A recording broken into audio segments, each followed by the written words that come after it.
I started bowling at the age of 13. I joined a men's league at Countryside Lanes, which is now called Maple Lanes in Countryside, Florida. I bowled a lot of local tournaments for a few years and actually got a pretty big win when I was 15, and then again I defended when I was 16. And from there I started to bowl some of the megabuck tournaments, and I just assumed I was going to be a decent amateur bowler my whole career, so I had no thoughts of going on tour. I enjoyed watching it, but I just was bowling amateur stuff and making a little bit of money, and I was enjoying myself, so I just continued to do that. I got exempt in 2005, and so I started bowling in 2005 and didn't have much to any success whatsoever. So I did that for a couple years and then basically figured tour wasn't for me. So I went home, got a job with a guy that let me bowl occasionally from now and time again, and I did a couple tournaments a year, and I just did that for 3 or 4 years. And then in about 2011, 2012, I decided to give it another go at full time. I figured I was ready for it, matured enough, knew what I was doing, and been on tour full time ever since.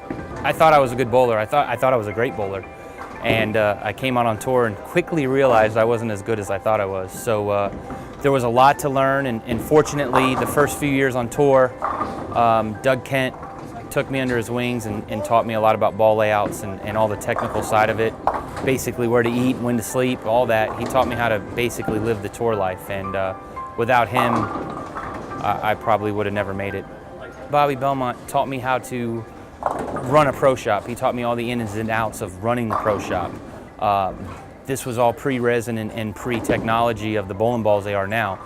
Doug Kent, on the other hand, when I came out on tour, taught me the different layouts, taught me what ball reaction was, what ball motion was, and before I just threw the ball and it was what it was. And Doug basically taught me to watch the ball, go through the pins and different layouts to do different tricks to the bowling ball. And I feel that having the proper ball in your hand is more important than how you throw the bowling ball.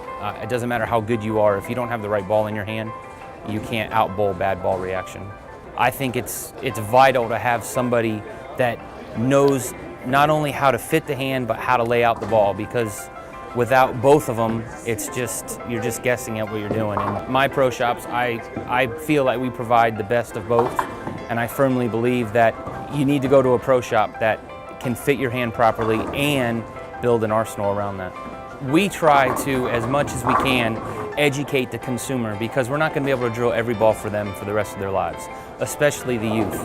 So we try to explain them why we're making changes to their fit and why we're drilling a ball a certain way, in hopes that they can learn to build an arsenal themselves, and if there's a problem later down the road with their hand, they can probably dissect it themselves via pitch, via fit, because the hand's always going to change. So we try to explain the best we can, and hopefully we're learning them and teaching them along the way. So a lot of times I want to see their arsenal, and I look at it and I ask them, why do you have these? And they never can answer the question, because the pro shop guy said I needed it. And that's not how we do business. If you do not know your access point, it's like throwing darts at a dartboard blindfolded. You don't know what you're going to hit. Sometimes you're going to be right, but most of the time you're going to be wrong. So we want to teach them what all these terms mean, so that they can pick an arsenal out for themselves, and they know if they have a gap in a couple balls, they can fill it. A technical coach, when it comes to ball drilling and laying out bowling balls, is as important as a physical coach.